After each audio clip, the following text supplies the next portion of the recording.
Welcome to Baseball Biz. I'm Mark Herbert, your host. And man, are we glad to have you here today on Baseball Biz. We got Mr. Matt Germain. You may remember Matt from being on here on previous episodes because he is the Rays analyst. And if you ever want to see more about what he has to say, you can find him on Twitter at Matt_Germain_. Now, did I get it right? Is it that's right.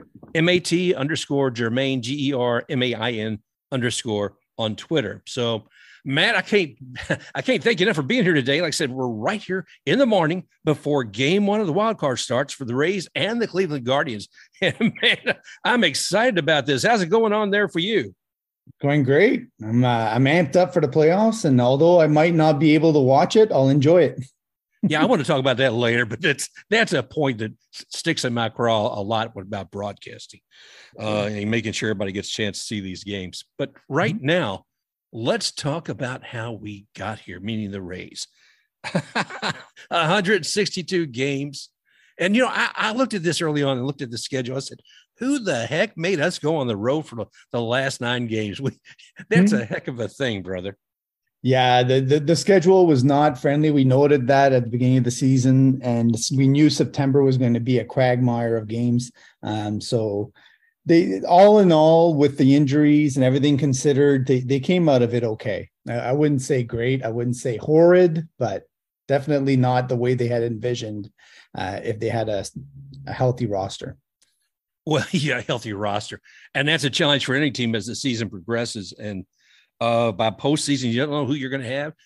One other thing, too, I'm looking here at the last 5 games. Good gravy, man. I mean, just dig out the shovel and bury any kind of success with those.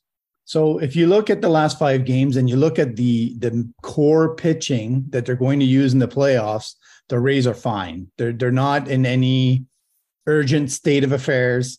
Lineup wise, that's the huge question mark. But for a lot of those games, they didn't have Yandy Diaz at the top of the lineup, and he sets the tone all season long. He's been my MVP for the Rays because without him in the lineup, it's a completely different beast because they don't have Brandon Lau in there to kind of put a little bit of fear in opposing pitchers.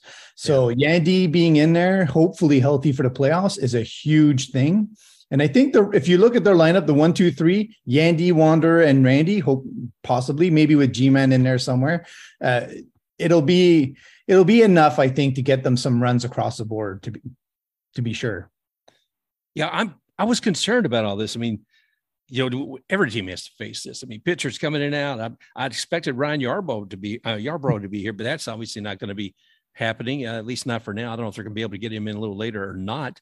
But you had a lineup here for the your potential, and I think you put this up a couple of days ago. So you had Yandy, you had Wander Franco, Rosarina, G-Man Choi, Christian Bethancourt. Oh my gosh, I love that guy.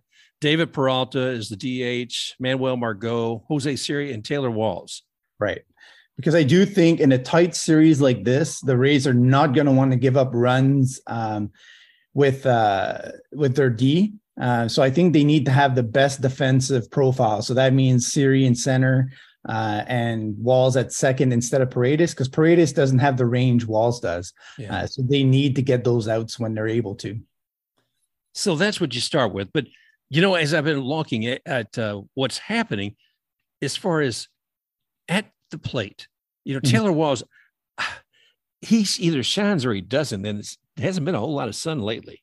The thing is, there's always unlikely heroes in the playoffs, right? And sometimes it's a moment, sometimes it's one opportunity.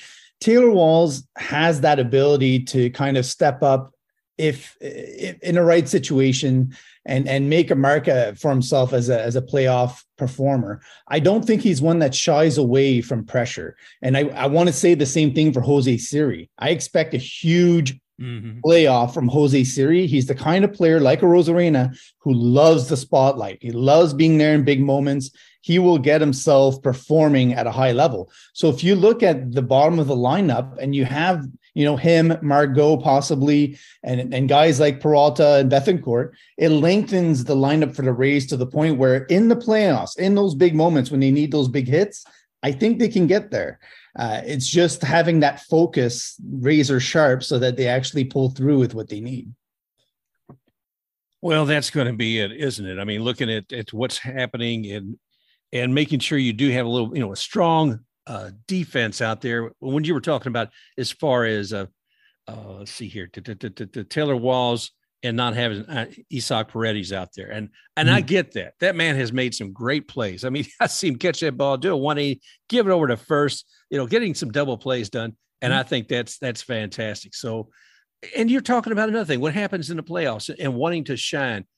I know a lot of people say, well, you can't take the regular season, or at least as you're coming up to the end of the regular season, and use that as a measuring stick for what's going to happen.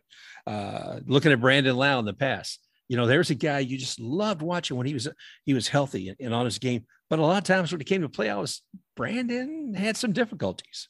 Too much pressure on his shoulders that he wasn't able to live up to. And then you look at Wander in the series, even though it was short in Boston, he was a beast. And that last home run he just hit this last week, I think sets the tone where it says he's healthy and he's able to barrel the ball again. It's something we hadn't seen in forever. He was getting hits consistently, which was great, but then the power was missing. So if we get the better part of Wander Franco's season in the playoffs, and you add Randy Arozarena to that and Yandy Diaz and what they can do, the Rays can score enough runs. It's going to come down a lot to what Shane McClanahan, if the injury issues are done with, if he was saving something for the end, if the shoulder is actually barking more, which I think might be the issue that they're kind of pushing down a little bit.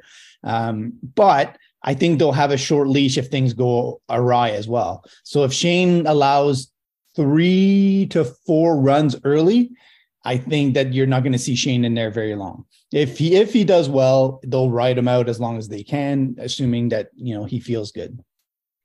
Yeah, I know. I saw something on Pedro Martinez the other day saying, well, I don't know if he's doing well. I don't know how he's going to hold up. I always wonder. I mean, I respect Pedro Martinez and all that he achieved in baseball, but sometimes I got to wonder about these guys so far out on the peripheral. I know he, as a pitcher, historically, everything he achieved, he's going to see things that I don't. But I don't know that criticism really warrants any consideration. Yeah, it's just you see it in the crispness of Shane's pitches in the second half. It's just not the same as what it was in the first half. There's something not right in the delivery and how the pitches are finishing. There's not that abruptness at the end, which tells me that there's something he can't accomplish with his arm. So I don't know exactly. I'm not a pitching expert by any means. I just know what I see. Yeah. And what I see is that hitters are able to recognize his pitches and actually make more solid contact than he used to. It used to be that he could trick them by using all his pitches pretty, balanced profile. And then they wouldn't know what was coming essentially. And then they would have to guess. And a lot of times they make odd contact or a lot of times whiff, which is the great part. Right. And with the Cleveland Indians, that's going to be a huge thing because they are a contact oriented team. So if they start hitting Shane and just poking hits through the holes in the infield, it's going to frustrate the crap out of him to the point where he's like, I need to start missing bats. And maybe he can, maybe he can't. We're going to find out pretty soon. But what I will say is he'll have a short leash, just the same as Tyler Glasnow the next day. Tyler Glasnow has to use his secondary pitches first. He can't rely on the fastball right away. He will get slaughtered if he does that. And the Rays are prone to doing this in the playoffs, and it drives me nuts. They stay away from the secondary in the first inning, and they get lit up. And it doesn't make any sense. They know it's coming. They know you want to establish the fastball. Stop doing it. Mix your pitches right away. And we're talking about two managers who, not just watching one another's games, but intimately have a knowledge of one another and their strategies. I mean, we're talking about, of course, Terry Francona with, can't speak. Yeah, thank you, brother. And Kevin Cash. I mean, Kevin basically worked under, out there in Cleveland for many years. So, and these guys, they're cut-ups too with one another. I remember, was it last year, a couple of years ago when they were playing, and Kevin Cash took Francona's scooter, put it out in the middle of the field and had batting practice with it, I think. Yeah, I know they had some quotes going around today or yesterday about the underwear issue after being on the road for so long. And then I tweeted back the whole Kramer thing where he's like, "I'm free, Jerry. I'm free, and I'm loving every minute of it." Like there's a solution for that, right? Oh gosh, I absolutely love it. But yeah, and that's part of the game too. I was looking at two of the players from each team I think it was Franco and Ramirez. Yeah. They had both kind of grown up together in the same neighborhood. I think there's about 5 years difference in age. But, there are relationships out there. And I love that part of the game because it doesn't make it just some strict, we're going to go ahead out there and slaughter these guys. I mean, they still have a relationship with them. It's not going to be a chippy series. It's going to be a very friendly series, which might rub some people the right way. It might rub others the wrong way. It might seem a little bit like, oh, shucks, when one team loses and then, people might want more passion than that, but I think they're so similarly built and so, constrained by budgets and everything else that they have a mutual respect for one another, and they have great leadership in both teams, which I think stands out, right? Like the way they play the game is very much to the roots of baseball in terms of wanting to do the best with what you have and making players shine by using their best tools. I think that's what both those teams do best. And why they both were hard on their division rivals. So it's going to be a fun series. Like I'm intrigued to see if the Rays pitching can tame those hits and get them to hit the ball in the right directions. That's going to be such a huge piece of this series. Oh, well, and that's exactly it. We always want to say, I want more offense. I want to see more balls being hit. And we're looking at two pitchers who've done fairly well. I mean, I think we're looking at Shane versus Shane. I believe Mr. Bieber is going to be out there in the mound for Cleveland. Mm-hmm. Yep, that's great. And, when you're looking at both of them, I think they're both around pitch about 190 innings or a few more than that. So comparable as far as experience on the mound this season. And what do you think the batters for the Rays need to be concerned about when Bieber's on the mound? They need to be patient and wait for their pitches, because if you're going up there against Bieber and you're allowing him to get out of innings quickly by being aggressive early in the count, he's going to tear your lineup apart, because he can work, a little bit like Kluber. He can have late break on pitches that just make you have those awkward hits. So you need to be able to barrel the ball as often as you can. He's not going to walk many guys. So I'm not saying that he's going to be wild around the strike zone. Maybe we get lucky and he is, who knows, but chances are you will have to swing the bat and you will be in the pitcher's count pretty early. But don't just jump on the first pitch expecting it to be a strike every time, because he will, like I said, with the secondary piece, he will pitch secondaries first and then use his fastball afterwards. So Bieber's is back into form. He had a little hiccup there the last few years where some health issues got in the way, but he is a beast and he could be considered an ace right now, I think. Well, I'm looking forward to seeing both these matching up on the mound, because it's going to be very, very exciting. And then as we kind of glance a little bit to the future, as you mentioned, Tyler Glasnow will probably be game number 2. And who would be game number 2 for Cleveland? Maybe Zach Plesac or Tristan McKenzie. Tristan McKenzie.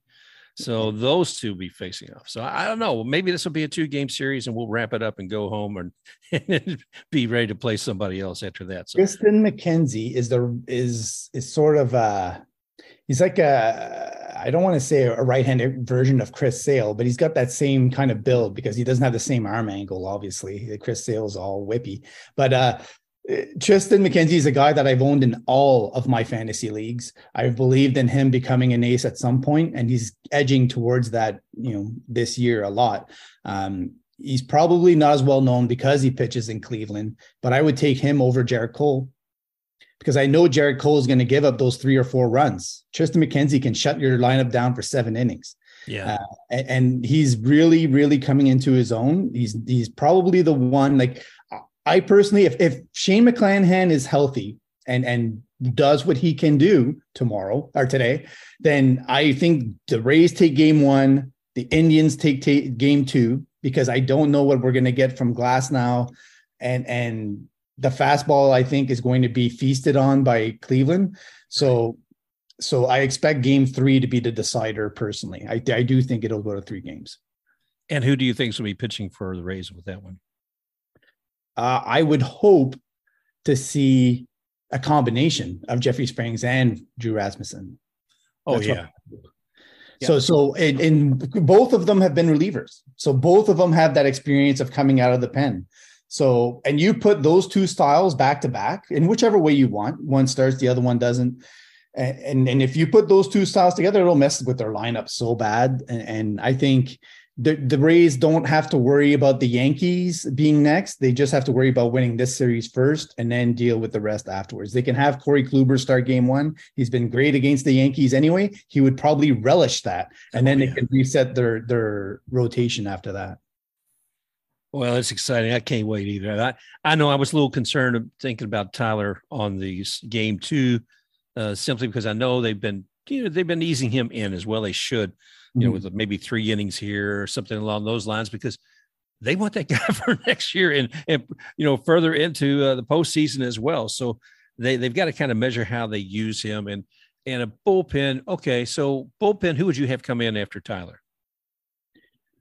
After Tyler, it's a tricky one. It depends a lot on game 1, how that goes. If Shane ends up pitching 4 innings, then the Rays are going to end up having to work their way through a lot of things. Ideally, I'd go with Garrett Clevenger because I know he can work 2 innings, maybe even 3 if he's doing really well, or Jalen Beeks, one of those 2, because you're going from the left side and you're going with guys that can work multiple innings. I think Jalen Beeks only has 6.2 innings pitched in all of September. So he should be as fresh as can be. Maybe you get 3 out of them, depending on what they need. So it'll depend a lot on how they're performing, obviously. But Clevenger and Beeks would be my bets. Clevenger has been fun to watch. I mean, he is on the mound and he's intimidating. If I was a batter just looking at the man, I'd have to think twice. Yeah, he's got that big, heavy, lower half that kind of just grounds him. And he does look like powerful when he pitches for sure. Oh, yeah. Well, we've been talking about wild card on game 1, game 2, game 3, but the only way we even got here was having depth.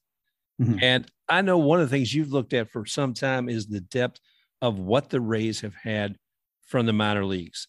Mm-hmm. Yeah. I mean, you talked earlier before we ever saw Jonathan Aranda come up, Brujan, we've seen come up and down, and there's others. One of the guys you were talking about earlier on, I think, was Taj Bradley, and I thought maybe we would see him here, but that hasn't materialized. I think the Rays learned their lesson last year when they saw Shane McClanahan throwing chairs around in the tunnel. Like there's certain things you don't do. If Taj Bradley had been with the Rays since the All-Star break, sure, then he's got that kind of But to throw a guy in the major leagues in a playoff situation is just so much pressure and so much rides on that, right? Like I give all the credit in the world to Shane McClanahan for bouncing back this year and being the beast that he has been. But who knows what that's done to his arm? Like overthrowing in the playoffs with that long minor league season behind him could cause injury. It could cause tears and stuff. So that's why I don't like it. That's why I said Taj Bradley should wait until next year before he comes up, because I don't want him with a tired arm overthrowing and injuring himself. So it's a health issue. It's not related to performance. Do I think Taj Bradley could shut down lineups in the majors? Sure. I think he has that potential for sure. But as a health precaution, I don't think it's a smart thing to do. I really don't. Well, I think that's smart as far as the health of our players. I think sometimes that we're looking the Rays so much as in baseball in general, we're looking for an immediate success. Mm-hmm. And I do worry about the players' health on some of these. So I'm glad. I like your consideration. So we'll see. Maybe we'll get to see him next year. Mm-hmm. But one last thing too, I want to celebrate, and that is the minor league this year for the Rays have done well. I mean, the Durham Bulls, wow. That's been an exciting season to watch. Yeah, the Rays minor leagues are just unfair. I still rank them first in overall. I know all the networks like to rank based on how many upper echelon players that there are in a system. And I think that's completely horse manure, to be quite honest, because the system should be based on the entire system, not just the top end players. I understand they're impact players. I understand, but we have enough duds out of those to prove that it's not always a gimme. Just look at Bobby Witt Jr. and KC. Like, you don't rate their system higher just because they have Bobby Witt Jr. The rest of it is all hogwash. So does it really matter if Bobby Witt Jr. ends up being a superstar? No, it doesn't.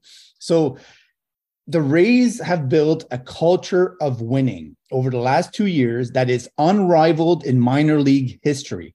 That is a fact. And you listen to guys like JJ Cooper and stuff talk about how rare an item that is. That's what the focus should be. The Rays refuse to allow any minor league affiliate be set up to fail or to have a losing record. Right. Think about that for a second. Like, that's impactful for every player coming up. Every single one of those minor leaguers in the Rays system this year experienced playoff atmosphere or playoff baseball. Every single one of them expects to win at their level and at the next level. And that is contagious. And we are going to see the benefits of that over the next 3, 4, 5 years like you've never seen before. They have so many assets to work with now within their system to go in whatever direction they want. There is no avenue that the Rays cannot go down now because, first of all, they have the budget to do it. Like, if you look at their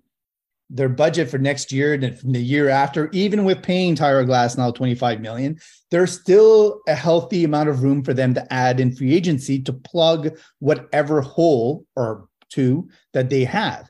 The rest of it is literally either you trade your asset capital in the minor leagues to gain guys, or you have them come up and be studs on the team if they prove that they can do that.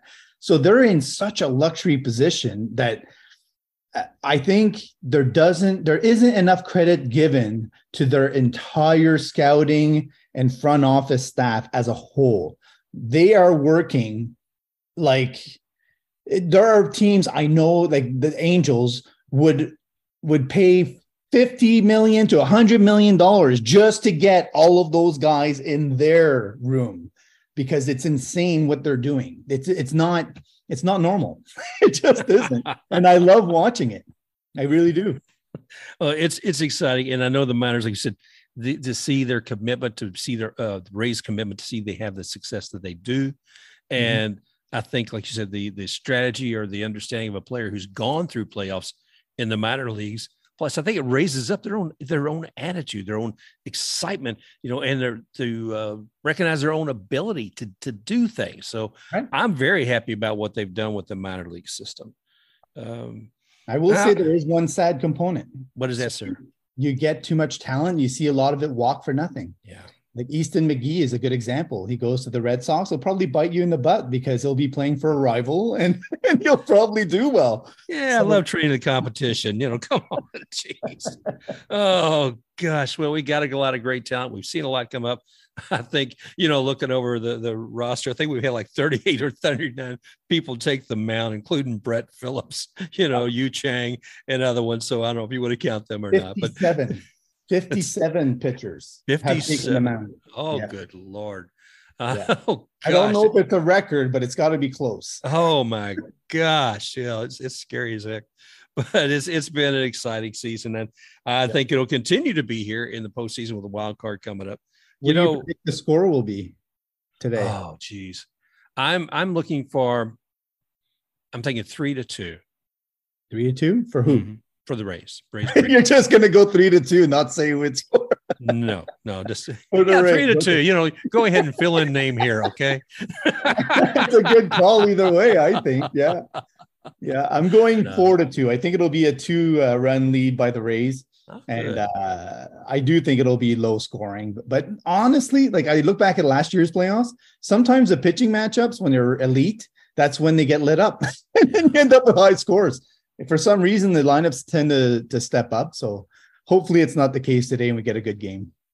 Yeah, I'm excited about it. I want to kind of wrap up here because I know you got some things you need to take care of. But one thing you mentioned, and as you know, is a real bugaboo of mine, and that is the ability to watch the daggone game. I mean, Yeah. I did a whole freaking episode on it, but you're not able to watch it, bud. Is that right? What's going on? Yeah. So I subscribe to MLB TV because I want to catch as many Rays games as possible through the year. And ESPN, if I did get it here, wouldn't cover enough of them to, I might watch them twice in a year if I get ESPN. So I purposely went that route so I get as many games as possible, believing that I would also get access to the playoff games. But no, they pulled that rug from under us. And now, unless you have ESPN, you don't catch the game. Now, there may or may not be underground networks that allow you to catch the game, which, you can venture into if you want. I'm not saying I'm going to, I'm not saying I'm not, but it shouldn't be that way. It shouldn't be that way. And it's hurting the game. You hear it on everywhere, really, on Twitter and everywhere that you read about baseball. Passionate fans, either in Australia, Europe, Canada, everywhere else, Mexico, the Caribbean, they want to watch the games. And if they paid for MLB TV, they should get that chance. Amen. Yeah. Amen. But I'm excited, and thank you, man, for sharing your insight today on the Rays. You and I both have a positive attitude about game one, and we'll see how all this plays out. Some great baseball if you get a chance to see it. Not unlike yourself, I won't be able to because I cut the cord, and I'll probably no ESPN. ESPN Plus subscription ain't going to do it. So I'm going to head down to the local bar and watch it there. So nice, man. That's great. Atmosphere is awesome. Yeah. Yeah. Share with fellow fans. That's right. Matt, I can't thank you enough for being here today. We're speaking with Matt Germain. And again, you can find him at Matt, MAT _Germain, GERMAIN _. And that's on Twitter. So, Matt, thank you again for bringing your insight here with us and sharing some of the fun of being a Rays fan. No problem at all. It's always a pleasure, and go Rays. All right, brother. Raise up. Okay. Thanks again, Matt. And we hope to be talking with all the rest of you soon. And Matt, maybe we can talk a little bit more as this postseason progresses. Yeah, I'm up for it for sure. All right. Well, thank you, everybody. And we'll be talking with you real soon. Just remember, you can listen to Baseball Biz here. You can listen on iHeartRadio, Stitcher, Spotify, anywhere you can find a podcast. We are there. Remember to like us, love us, subscribe to us, follow us. We just love to hear from you. So if you want to send us any notes, go ahead and send it to me, Mark, at The Baseball Biz on Twitter. Special thanks to XTaKeRuX for the music rocking forward.